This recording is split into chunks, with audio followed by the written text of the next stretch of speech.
Well, let's go to the Shannara hotline right now, and our buddy Ron Slay is there. You see him on the SEC Network and ESPN, the Tennessee Great. What is up, Slay? How are you today, my friend? Man, first of all, I'm trying to figure out how y'all bring me on and I don't get no bourbon. Like this, that should be one of the requisites to come on. If Big Slay's coming, especially around March, I need bourbon. What's your go-to bourbon right now? Oh, man, I've been hooked on Blanton's lately just because they went through that gap where you couldn't get any Blanton's because I heard it was the tops weren't able to be made or something. So it was scarce. But Bland's is good. I don't know if you're watching a show right now on Hulu called Paradise. But I need to pick up on it. Sterling Brown. Anyway, it's interesting. Their go-to bourbon is Bland's. Yeah, it's a president. He's from he's from Kentucky, and he loves some Blantons. Yeah. Yeah, see that E.H. Taylor, man. I'm okay. Well, you are very, very kind to us with your time. We are headed to Nashville next week for the tournament. I will bring you some Blantons, and we'll find a way to connect, or I'll just drop it to the studio or whatever. So Blantons on us. How about that?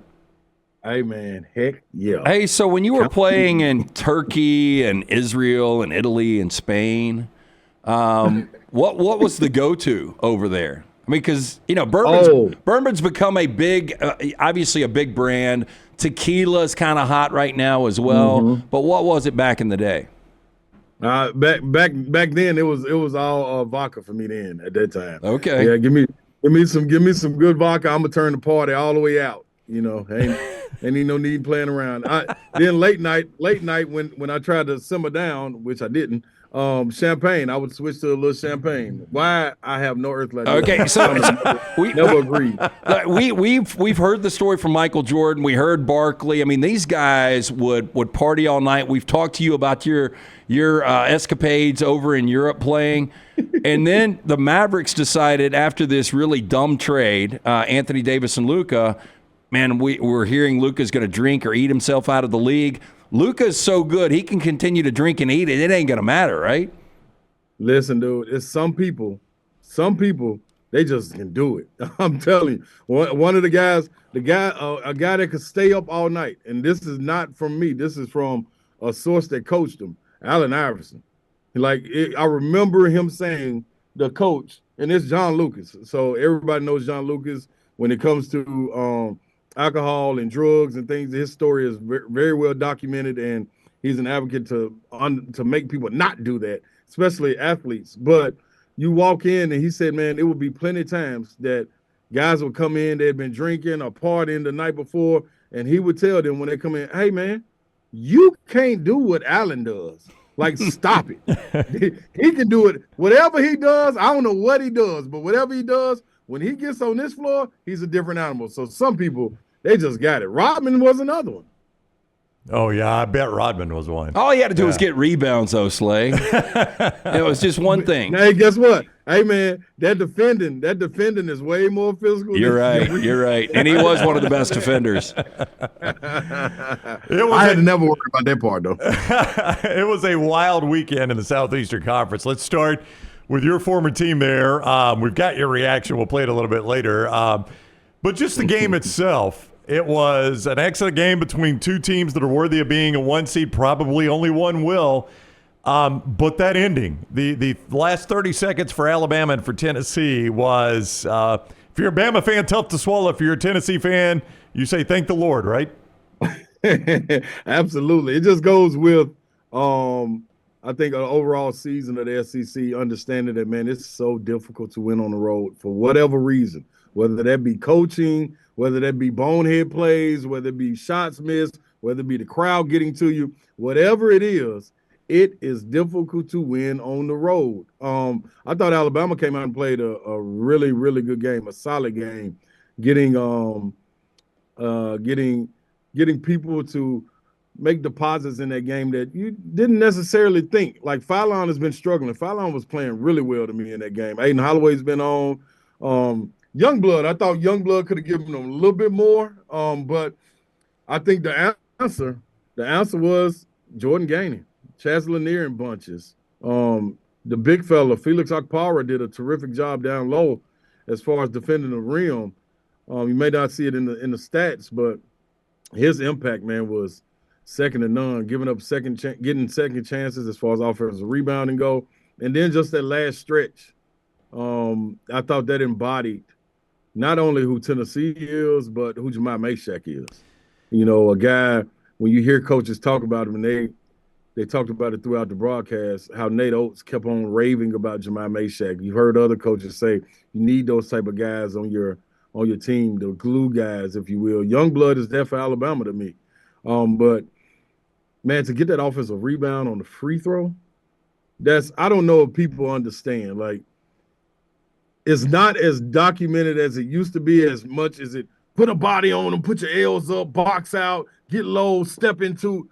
Man, undersized guy being able to go in there and get the rebound, even though the bigs were out, it's still big time. And then to go up there and knock down the free throws. He hasn't been shooting free throws well. He didn't touch a piece of the rim. Then you go down and get the jump ball that is forced. Then the 5-second call. Then you cap it all with the big time shot, man, that I don't know if anybody in the arena, if you would have said, okay, we're going to give you 4 options for guys to shoot.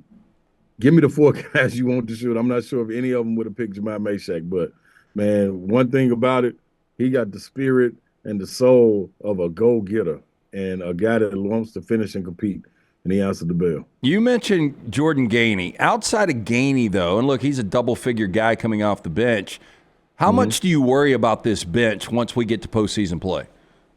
Oh, a ton. I've worried about him ever since J.P. Estrella went down. And then on top of J.P. Estrella making their front court thin, Cam Carr walks away in the middle of the year when you're ranked number 1. So when you talk about the scoring, look what walked away. You walked away from a guy that got a lot of minutes experience in J.P. Estrella down low, who was probably going to be a starter, and you bring that punch of Igor coming off the bench, then that automatically doesn't make you worry so much about the bench scoring. But to cap that, you go get Cam Carr, who was making strides. You heard about him all in the summer, going to the Jason Tatum camp. He was shining doing that. He was expected to play a big role into this year, and he steps away. So that's another impact who I think had the most pro potential on this Tennessee roster was Cam Carr. So for him to walk away, yes, I've been really worried about this team. Somehow they figure a way to get it done. But when they don't, where do you turn? Like when you can't count on Gainey, when you can't count on Chaz to score 16 in a row or something, Zakai has a first half like that. Who's the person that can help him get over that hump?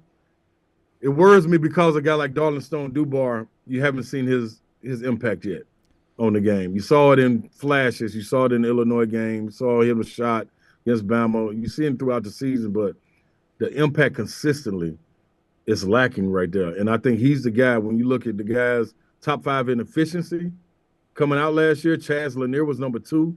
Zach Edey was 1. 5th was Darlin Stone Dubar. And you saw the performance he had at Duke.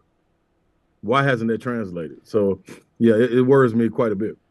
Ron Slee is with us on the Shannara hotline. I do think, though, Alabama's actually playing pretty good basketball. I mean, you watch that game, Slee. I mean, 30 seconds is not going to define your season. That was a bad 30 seconds, and Nate Oates has taken ownership for that poor 30 seconds. But for 39 minutes and 30 seconds, that was a dang good basketball team. I don't think Alabama fans, that's a tough one to swallow. I get it. But, I mean, you got to feel pretty good, I think, about the way your team's playing coming out of that. Yes, absolutely. You have your team's attention as well. Now, coming out of the Kentucky game and things like that, it started to go right. But you see every game starting, Nate Oates isn't over there barking and screaming and clapping his hands and in a defensive stance because he wants them to shoot more or make better shots or take better shots.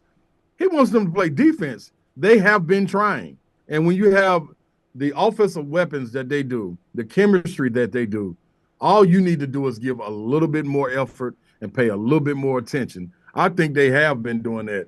Alabama's a good team. If their fan base is second guessing them, they're a fool. I think the ones that don't know what they're doing are second guessing Oates. But Yeah, and if that's the case, go to some more games. Yeah. If that's the case, so you can understand what it is. Nobody in the country, for all Alabama fans out there, nobody in the country wants to play them anywhere, anytime. Promise you. So, Slay, let me ask you this. You've been playing basketball for a long time. You've obviously been doing this for a long time. Is this the best one season of SEC basketball we've ever seen? If that's an easy question, if it's an easy yes, I've got a follow-up. Man, I'm going to be honest. Top to bottom, I would say with the two teams added, I don't think it's been this difficult to win on the road. Man, I'm biased to my era. You got to think about the talent that was in that era, man. From that 98 to like 2001, 2002, man, it was pros everywhere. There were no nights off the same. South Carolina was good. Mississippi State was loaded. Alabama was loaded. Like, think about the talent. You see the talent that they have now. They've been like that. So I was gone during a 14-year gap. So when guys like Richard Hendricks were there and, he came in with a hell of a squad and then kind of tapered off towards the latter part of his years there, I don't understand that. I can't see that. I saw Erwin Dudley get SEC Player of the Year, and he wasn't the most talented on their team. That's what Mo Williams, that's what Gerald Wallace coming off the bench. Like, you got guys, like, it was, hey, man, Auburn was loaded. They were coming off SEC championships. They had Marquise Daniels as the 6th or 7th man. Jamison Brewer. Like, I'm not even talking about the starters. Like, this league was loaded. But okay, so let me ask you this. I don't think it was that difficult to play on the road. So we brought this up earlier today. Auburn sitting at 27-2, 15-1 in that league right now. I said it's probably the best regular season team I have seen in the SEC in the last decade. Like, I would have to go back to 11-12 Kentucky, who, by the way, won 40 games and won a national championship with Anthony Davis. But am I missing here? I mean, could you say that Auburn over the last decade is one of the best regular season teams we've seen? Yes. Yes. No question about it. Because the team that you just named had the best player in the country in Anthony Davis. When you look at a mirror image, Auburn, to me, has the best player in the country. Not potential. Where's his floor start? Where's the roof? None of that.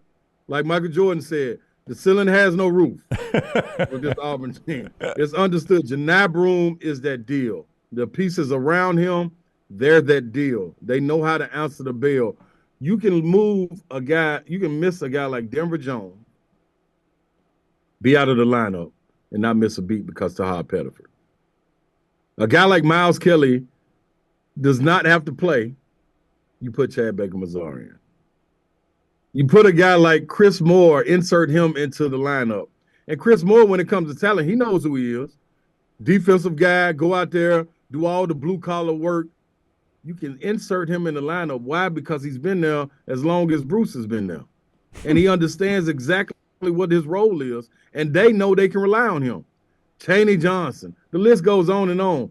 Big Cardwell down low. Like, the way this team is constructed and with the experience that they have, not age-wise, but games-wise, that's what makes them so experienced. I know we keep on hearing about OKC is younger than them and all that, but the amount of games that these guys have played and played together and the games that they have been in is nothing like what they've been through when they got bounced in the first round of that tournament.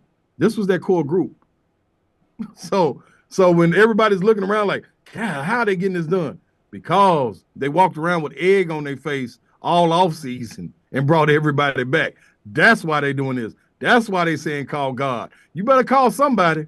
Because when you was walking around and you got put out in that first round of the tournament, we ain't know where to turn. All of a sudden, man, them boys got closer together and they on the tail. You better call somebody.